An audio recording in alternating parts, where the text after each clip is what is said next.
Hey, wonderful people. Welcome to DA Tales. Today's story starts 1 week after a father's funeral when a stepmother changes the locks and tells her stepson, "You get nothing," and ends with him calmly showing her the deed his dad signed before he died, giving her 24 hours to leave his house and watching her walk out with nothing but a suitcase. Let's get into it. I, 31 male, buried my dad 9 days ago. Stage 4, pancreatic cancer. He fought for 14 months, and I was there for every chemo session, every hospital visit, every 3 a.m. emergency run. My stepmom? She redecorated the living room. Let me back up. My dad married her 6 years ago. I was skeptical from day one. She was 38, he was 54, and she had this way of looking at our family home, like she was mentally calculating square footage. But dad was happy after mom passed, so I kept my mouth shut. For 6 years, I watched her slowly isolate him from old friends, convince him to upgrade everything in the house with her taste, and treat me like an unwanted house guest whenever I visited. She'd make comments like, "Must be nice to visit. Some of us actually live here full time." As if I wasn't working 60-hour weeks at my engineering firm while still driving 2 hours every weekend to see my dying father. When Dad got his diagnosis, something shifted in him. He started having private conversations with me during his hospital stays. Told me things he'd never said before, about how she'd been pushing him to add her name to the house deed, about the prenup she'd been trying to get him to dissolve, about the life insurance policy she kept reminding him to update. "Son," he said during one of his lucid moments, about 3 months before he passed, "I made some mistakes, but I'm not making one with that house. Your mother and I bought it when you were 2 years old. It's yours." 2 weeks later, while she was at some spa weekend with her sister, Dad had his attorney come to the hospital. I didn't know the full details then, but I signed some papers as a witness. Dad squeezed my hand after. "It's done," he said. "Whatever happens, the house is protected." He passed on a Tuesday. The funeral was that Saturday. She played the grieving widow perfectly. Black dress, tasteful tears, accepting condolences with practiced grace. I was too numb to care about her performance. I went back to my apartment that night. Needed space to process. Told her I'd be back in a week to help sort through Dad's things. Exactly 7 days later, I drove back to my childhood home, pulled into the driveway, walked up to the front door. My key didn't work. I tried again. Nothing. Looked closer. Brand new locks. The brass was still shiny. I knocked. She opened the door about 4 inches, chain still on. "What are you doing here?" She didn't even pretend to be sad anymore. I said I'd be back to help with Dad's things. "Why doesn't my key work?" She smiled. Actually smiled. "Because this is my house now. Your father left everything to me. His widow, you get nothing." I stood there for a second, genuinely confused. "What are you talking about?" "The will, sweetie. I'm the sole beneficiary, the house, the accounts, everything. Your father loved me. Maybe if you'd visited more, things would be different." She started to close the door. "Wait," I said. "You might want to see something before you make any decisions you'll regret." "Decisions I'll regret?" She laughed. "Honey, the only thing I regret is putting up with you for 6 years. Now get off my property before I call the police." I pulled out my phone and opened my photos. Found the image I'd saved there 3 months ago. The deed transfer. Recorded and notarized. My name as sole owner of the property, effective immediately upon my father's death. "Actually," I said, holding it up to the gap in the door, "it's my property, and you have 24 hours to vacate it." Her face went through about 7 expressions in 3 seconds. Confusion, denial, recognition, fury. "That's fake." "Call the county recorder's office if you want, or call your lawyer. Either way, you're out of my house by this time tomorrow." I turned and walked back to my car.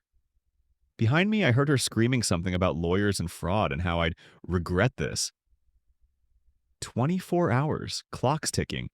So, that was a wild 72 hours. First, thanks to everyone who commented. Yeah, I probably should have led with the deed thing, but honestly, part of me wanted to see her face when she realized. Is that petty? Maybe. Do I care? Not even a little. The 24-hour deadline came and went. Spoiler alert, she didn't leave. Instead, she lawyered up fast. By hour 20, I got a call from some attorney's office. Very aggressive paralegal telling me I was trespassing and harassing my stepmother, and that any attempt to enter the property would result in immediate legal action. I forwarded the call info to my own attorney. Dad's attorney, actually, the same one who'd helped with the deed transfer. He just sighed and said, "Expected this. We're ready." Here's what I learned. Dad had been more prepared than I knew. Not only had he transferred the deed to me, but he'd also updated his will specifically to exclude her from any claim to the house. The will stated that she would receive $10,000 in cash, the minimum to prevent her from contesting based on being forgotten, and that was it. Everything else, the house, his personal possessions, his retirement accounts, went to me. She didn't know about the will update. She'd been operating under an older version from 4 years ago that left her everything. Dad had quietly changed it 8 months before he died, right around when the hospice talk started. Day 2, my attorney sent a formal eviction notice. Proper legal channels, 30-day notice as required by state law. She wasn't a tenant, but she'd been living there, so we had to follow residential eviction procedures. Her response? She filed an emergency motion claiming the deed transfer was obtained through undue influence while my father was mentally incapacitated. This is where it gets good. Remember those hospital visits? The ones where she was conveniently absent? I wasn't the only one there.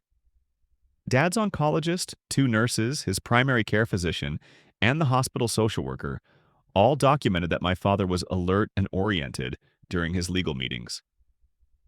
The attorney who handled the transfer had Dad evaluated by a third-party psychiatrist specifically to prevent this exact claim. There's a video of my father looking thin but completely lucid, explaining why he was making this decision. In the video, Dad says, and I'm quoting from memory, "My son has been my rock through this illness. My wife has been absent. I want my family home to go to my son, as his mother would have wanted." Her motion was denied in 4 days, but she still didn't leave. Day 3, things escalated. She called the cops on ME when I showed up to check on the property, told them I was some estranged relative trying to break in. 2 officers showed up while I was literally standing on the porch with the deed printout in my hand. One of them, younger guy, clearly didn't want to be there. The other one, older, asked to see documentation. I showed him the deed, showed him the court filing, showed him the denied motion. He looked at her. She was standing in the doorway, arms crossed, doing her best frightened woman act.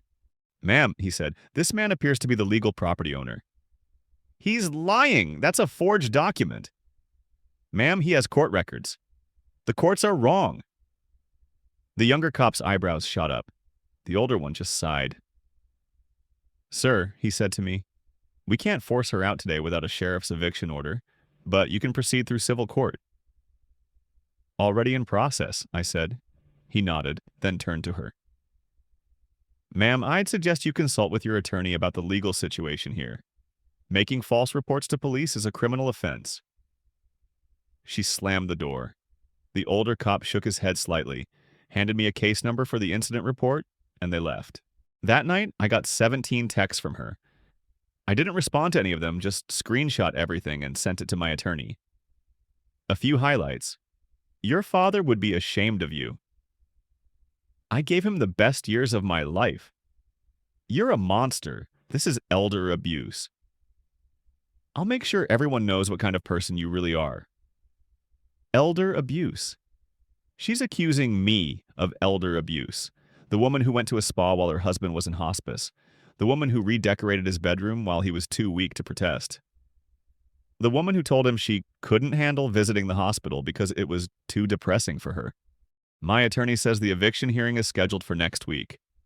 Until then, she's technically allowed to remain in the house. I hate it, but that's the law. Oh, and one more thing. Her sister called me yesterday. I'd always gotten along okay with her. She seemed like the reasonable one in that family. I know this is complicated, she said, but can you just give her a few more weeks? She's devastated. Losing her husband, now losing her home. She's had 6 years in that house, I said. She can have the legally required 30 days, not a day more. You're being really cold about this. Your sister changed the locks on me a week after my father's funeral and told me I get nothing. I'm being exactly as warm as she deserves. She hung up on me. More updates coming after the court date. Court happened. Grab your popcorn. So the eviction hearing was scheduled for 9 a.m. last Thursday. I showed up in a suit, my attorney beside me, folder full of documentation. She showed up in all black, still playing the widow card, with her own attorney. Different guy than before. This one looked exhausted already. The judge was this no-nonsense woman in her 60s who clearly had zero patience for drama. Perfect. Her attorney opened with the undue influence argument again, even though it had already been denied. He threw in some new claims, too. That I had manipulated my father against his wife, that I had isolated him during his illness, that the deed transfer was part of a pattern of financial exploitation of a vulnerable adult. My attorney stood up. Your Honor, I have hospital visitor logs, nursing notes, and video testimony from the deceased's medical team. They show that my client visited his father 47. He paused, flipped a page. 52 times during his 14-month illness. The respondent visited 11 times. 9 of those 11 visits were under 30 minutes. Silence in the courtroom. I saw her jaw clench. The judge asked to review the visitor logs. Spent about 5 minutes going through them, then looked up. Counsel, your client visited her dying husband 11 times in 14 months? Her attorney shifted uncomfortably. Your Honor, my client has a documented condition that makes hospital environments. That wasn't my question. Yes, Your Honor, 11 times. The judge turned to her. Ma'am, I've reviewed the evidence. The deed transfer was properly executed, witnessed, and notarized. Your husband was evaluated by a psychiatrist the same day to confirm mental capacity. There is video evidence of him explaining his reasoning. Your motion claiming undue influence has already been denied by judge. Name withheld in this court. Do you have any new evidence to present? She stood up. Her attorney tried to stop her, but she pushed past him. Your Honor, I was his wife. I loved him. This boy, she pointed at me. He turned his father against me. He was always jealous of our relationship. He couldn't stand that his father was happy with me. Ma'am, please address the court through your attorney. I deserve that house. I decorated every room. I hosted every holiday. I was there when... Ma'am! The judge's voice was sharp. Sit down. She sat. Her face was red. Her attorney looked like he wanted to evaporate. The judge shuffled some papers. The petition for eviction is granted. The respondent has 14 days to vacate the premises. Any personal belongings not removed within that period may be disposed of by the property owner at his discretion. Court is adjourned. 14 days, not 30. The judge cut the timeline in half. Outside the courthouse, her attorney basically ran to his car. She stood on the steps, staring at me with pure hatred. You'll regret this, she said. I'll make sure of it. I didn't respond, just walked to my car. But here's where things got interesting. 3 days after the hearing, I got a call from my dad's bank. Someone had attempted to access his accounts using his death certificate and a forged power of attorney. The bank flagged it because the POA was dated after his death. Guess whose name was on the forged document? I didn't even have to do anything. The bank reported it themselves. It's now under investigation for attempted fraud. Meanwhile, she's been calling family members I haven't spoken to in years. Cousins, aunts, even my mom's brother, who I see maybe once every 5 years. All of them getting the same story. I'm a greedy, heartless son who threw his grieving stepmother out on the street. Most of them didn't even respond to her. A few called me to ask what was going on. I explained. They understood. But her sister? She went all in. posted this long thing on her social media about family betrayal and protecting widows from predatory stepchildren. Didn't name me directly, but anyone who knew the situation would recognize it. I didn't engage, didn't respond, didn't even acknowledge it. My attorney did, though. He sent her a cease and desist, pointed out that defamatory statements, even oblique ones, can be actionable when they're clearly about an identifiable person. She deleted the post within 24 hours. 14 days are almost up. I drove by the house yesterday, saw a moving truck in the driveway. She was loading boxes. Good. Tomorrow, I take my house back. It's over. Finally. The 14 days passed. I showed up on day 15 with my attorney, a locksmith, and a deputy sheriff, just in case. The house was empty. She'd taken everything that wasn't nailed down, furniture, appliances, even the light fixtures in 2 rooms. But she was gone. The locksmith changed the locks. I walked through my childhood home for the first time since my father died. It was strange. The walls were bare where family photos used to hang. The kitchen was gutted. No refrigerator, no microwave. Even the garbage disposal was gone. She unscrewed it from the sink. My old bedroom, which Dad had kept exactly as I left it for college, had been converted into her meditation room at some point. Crystals, incense holders, some kind of altar thing. All gone now, but the purple paint remained.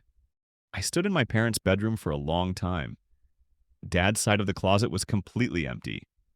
She'd taken all his clothes. His reading glasses were gone. His robe, the worn blue one he'd had for 20 years, wasn't on the door hook. That's when it hit me.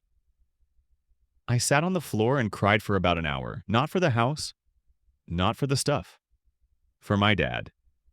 For the fact that he'd spent his final years with someone who didn't love him. For the 6 years I'd watched her slowly erase my mother's presence from this home. For every awkward holiday dinner, every pointed comment, every time she made him feel guilty for spending time with his own son. I pulled myself together eventually, called a restoration company to assess the damage. Turned out she'd also drained the water heater and left it running. Could have been a fire hazard. Stuffed raw shrimp into the heating vents. Classy. Changed the mail forwarding to her sister's address. Canceled all the utilities in Dad's name, which were still being auto-paid from his estate. The shrimp thing was bad. Had to hire a specialized cleaning crew. $2,800 for deep cleaning and vent replacement. My attorney added it to the list for small claims court. The fraud investigation at the bank moved forward. I gave a statement. Provided copies of the forged POA document. The investigator said it was a clear-cut case and charges were likely. 2 weeks after I reclaimed the house, I got a call from an unknown number. Against my better judgment, I answered. You think you won? Her voice. Calm, controlled, creepy. How'd you get this number? You ruined my life. I gave 6 years to your father. I nursed him through his illness, and you threw me out like garbage. You visited him 11 times in 14 months. I have the hospital records. Silence. Those records are wrong. They're not. I loved him. Maybe, but you loved the house more, and now you have neither. She hung up. I blocked the number, documented the call, sent it to my attorney. He added it to the harassment file we were building. 3 weeks after that, I got a letter. Official court correspondence. She was suing me for breach of fiduciary duty and tortious interference with inheritance expectations. Her new claim? That my father had verbally promised her the house multiple times, and that I had unduly influenced him to break that promise.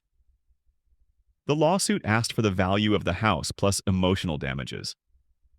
Total amount, $650,000. My attorney called me laughing. This is completely baseless, he said. She's representing herself, which tells you all you need to know. She already burned through 2 attorneys. The case was dismissed at the first hearing.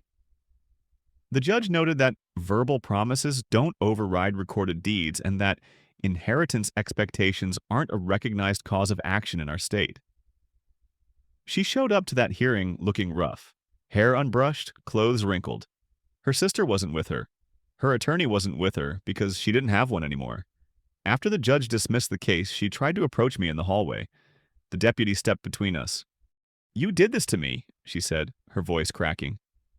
"I have nothing now, nowhere to go. Are you happy?" I looked at her, really looked, and I felt nothing. "You changed the locks on me 1 week after I buried my father. You told me I get nothing. You tried to steal from his estate. You put shrimp in my heating vents." I shook my head. "You did this to yourself." I left, haven't seen or heard from her since. As for the house, I've been renovating it slowly. Took down the purple paint in my old room, replaced the fixtures she stole, found a box in the attic that she missed, old photo albums, my parents' wedding video, some of my mom's jewelry she'd hidden away. That box meant more to me than anything else in that house. The bank fraud charges went through. She's facing 2 counts of attempted fraud and 1 count of forgery. Her court date is next month. I don't plan to attend, but my attorney will be there to give a victim impact statement on behalf of the estate. Her sister tried one more time to reach out. Left me a voicemail saying her sister was truly sorry and ready to apologize if I would just drop the charges. I can't drop criminal charges. That's not how it works. And even if I could, I wouldn't. The house is mine now. For real. I walk through the rooms and I see my parents, my real parents, everywhere. Mom making breakfast in that kitchen. Dad teaching me to ride a bike in that driveway. Both of them sitting on that porch, drinking coffee on Sunday mornings. Those memories are what she tried to take from me. She tried to erase my family from our own home and then act like she deserved it. She gambled. She lost. And now she gets to deal with the consequences. I'm not angry anymore. Not really. I'm just done. Dad always said, "Actions have consequences, son. Make sure yours are ones you can live with." I can live with mine. She's going to have to live with hers. The end. Since some of you are asking, yes, I'm keeping the house. Not selling it. Already talked to a contractor about restoring it to how it looked when I was a kid. Going to take time, but it's worth it.